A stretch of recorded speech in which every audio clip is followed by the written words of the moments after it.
Pilipinas, una sa ating mga balita. Hindi na sinikatan ng araw ang isang lalaki na natagpuang patay sa loob ng kanyang sasakyan sa Maynila kaninang umaga.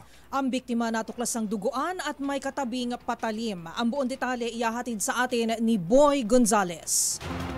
Iniimbestiga na ngayon ng mga operatiba ng Manila Police District na natagpo ang lalaki na wala ng buhay habang nasa loob ng kanyang sasakyan sa panulukan ng PRG Street at Abad Santos Avenue sa Tondo, Maynila. Ayon sa MPD, pasado alas 6 ng umaga, nang makita ng mga tambay ang biktima na nakahandusay sa loob ng kanyang sakyan na may plate number CBM 4247.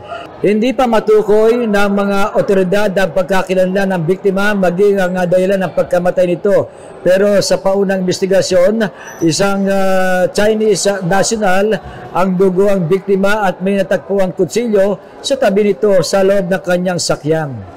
Para sa MBC TV Network News, ito si Boy Gonzales, una sa Pilipinas, una sa Pilipino.